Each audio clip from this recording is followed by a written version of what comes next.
যাৰ কাৰণে আজি আমি পুনৰ এইদৰে বিক্ষোভ কাৰ্যসূচী ৰূপায়ণ কৰিবৰ কাৰণে ৰাজপথলৈ ওলাই আহিবলগীয়া হৈছে। আৰু আটাইতকৈ ডাঙৰ কথাটোৱে হৈছে যে যিদিনা SIT চাৰ্জশ্বিট দাখিল কৰিছিল 12 ডিচেম্বৰ, আমাৰ কোনো অসমৰ মানুহে পাহৰি যোৱা নাই।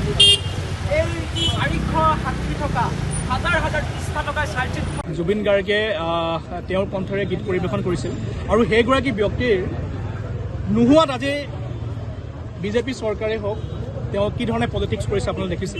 আজি হওক সিদিনাখন জুবিন ক্ষেত্ৰত ফাইন কাটি দিয়া হৈছে আৰু আজি তাৰিখলৈকে আজি 5 মাহ উকলি গ'ল, প্ৰায় 160 দিন উকলি যোৱাৰ পাছতো জুবিন দাই ন্যায় পোৱা নাই। আমি কেতিয়াও ভবা নাছিলোঁ যে জুবিন গাৰ্গৰ কাৰণে অসমৰ হাৰ্ডকপ আমাৰ মৰমৰ শিল্পী জুবিন গাৰ্গৰ কাৰণে এনেকৈ গুৱাহাটীত ৰাজপথত আন্দোলন কৰিবলগীয়া পৰিৱেশ আৰু পৰিস্থিতি হ'ব বুলি আমি কেতিয়াও সপোনতো ভবা নাছিলোঁ। আজি এই পৰিৱেশ আৰু পৰিস্থিতিয়ে এই বিজেপি চৰকাৰৰ যিগৰাকী মুখ্যমন্ত্ৰী হিমন্ত বিশ্ব শৰ্মা ডাঙৰীয়াই ৰাজনীতি কৰি খুব কৌশলপূৰ্ণ স্থিতি অৱলম্বন কৰি তেওঁলোকে জুবিন গাৰ্গৰ হত্যাকাৰীক বচাবৰ বাবে আজি দেখিছে কি ধৰণে লেহেমীয়া গতিত আজি জুবিন দাৰ ন্যায় ব্যৱস্থা চলি আছে। গতিকে আজি আমি আন্দোলন কাৰ্যৰ যোগেদি এই বিক্ষোভ কাৰ্যসূচীৰ যোগেদি ফাষ্ট ট্ৰেক আদালতত জুবিন দাৰ গোচৰ প্ৰক্ৰিয়া চলাবৰ বাবে আমি আজি চৰকাৰক দাবী উত্থাপন কৰিছোঁ। আৰু দ্বিতীয়তে আমি এটা কথা ক'ব বিচাৰিছোঁ যে ইমান দিন লাগে নেকি সমাধি ক্ষেত্ৰ নিৰ্মাণ কৰিবলৈ, ইমান দিন লাগে নেকি? আজি 5 মাহ উকলি যোৱাৰ পাছতো, আজি 5 মাহ উকলি গ'ল, তাৰ পাছতো আজি তাৰিখলৈকে সমাধি ক্ষেত্ৰৰ কাম সম্পূৰ্ণ হোৱা নাই।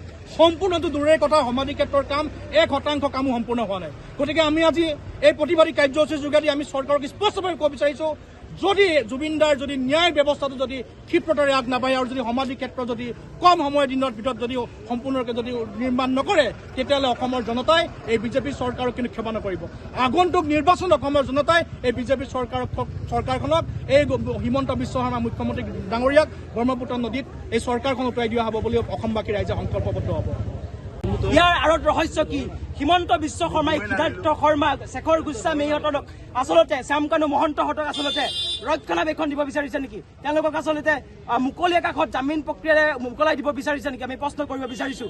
আৰু আমি ক'ব বিচাৰিছোঁ যে আচলতে জুবিন গাৰ্গক যদি আটাইতকৈ যদি কোনোবাই বেয়া পায়, সেয়া বিজেপি পাৰ্টিটোৱে বেয়া পায়, সেয়া বেয়া পায় যদি নৰেন্দ্ৰ মোদীয়ে বেয়া পায়, সেয়া বেয়া পায় যদি অমিত শ্বাহে বেয়া পায়, সেয়া বেয়া পায় যদি হিমন্ত বিশ্ব শৰ্মাই বেয়া পায়। কাৰণ নৰেন্দ্ৰ মোদীয়ে অসমলৈ 3বাৰ আহিল, অমিত শ্বাহ 3বাৰ আহিল। অমিত শ্বাহে জুবিন দাৰ ক্ষেত্ৰৰ সোণাপুৰত তেওঁ সভা সম্বোধন কৰি থৈ গ'ল, কিন্তু এবাৰো তেওঁলোকৰ বক্তব্যত জুবিন দাক স্মৰণ নকৰিলে, জুবিন দাক শ্ৰদ্ধাঞ্জলি জ্ঞাপন নকৰিলে, জুবিন ক্ষেত্ৰলৈ নগ'ল। মানে তেওঁলোকে প্ৰকাশ কৰিছে যে জুবিন দাৰ যিটো হত্যা, ছচিয়েলিষ্ট হত্যা, সাধাৰণ মানুহ ভাল পোৱাৰ যিটো হত্যা, দিল্লীৰ বিৰুদ্ধে প্ৰতিবাদ কৰা যিটো জুবিন দাৰ আইডিঅলজি, সেইটো সম্পূৰ্ণৰূপে বিজেপি চৰকাৰে নজ্জাত কৰে, নৰেন্দ্ৰ মোদীয়ে নজ্জাত কৰে। সেইকাৰণে তেওঁলোকে আজিলৈকে জুবিন দাৰ ক্ষেত্ৰলৈ নগ'ল। ইমান বাৰু অসমলৈ অহাৰ পিছত তেওঁলোকে জুবিন দাৰ নাম নল'লে। আৰু যাৰ কাৰণে এতিয়া নৰেন্দ্ৰ মোদী, অমিত শ্বাহৰ নিৰ্দেশত হিমন্ত বিশ্ব শৰ্মাই জুবিন দাৰ ন্যায় প্ৰক্ৰিয়াটো ফাষ্ট ট্ৰেক আদালত গঠন কৰা নাই। গতিকে আমি ক'ব বিচাৰিছোঁ, আজি ছাত্ৰ মুক্তি সংগ্ৰাম সমিতিয়ে মাত্ৰ আমি বিক্ষোভ কাৰ্যসূচী ৰূপায়ণ কৰিছোঁ।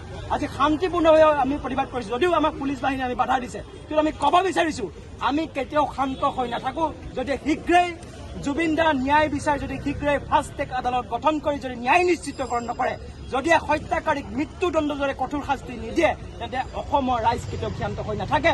আৰু অসমৰ ৰাইজক আমি এটা কথা কৈছোঁ, হিমন্ত বিশ্ব শৰ্মাটোক এটা কথা কৈছোঁ, এই যে শেখৰ গোস্বামী, এই যে সিদ্ধাৰ্থ শৰ্মা, এই যে শ্যামকানু মহন্ত, এইকেইজনটো আচল হত্যাকাৰী হয়েই, কিন্তু আৰু এজন আচল হত্যাকাৰী আছে বুলি অসমৰ ৰাইজে এজন মানুহক সন্দেহ কৰি থাকে।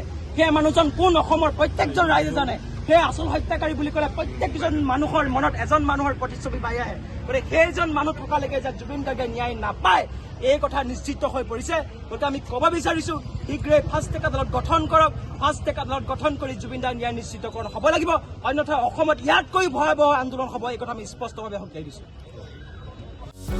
যিকোনো খবৰৰ বাবে যোগাযোগ কৰক আমাৰ এই নম্বৰত 9181 307 221।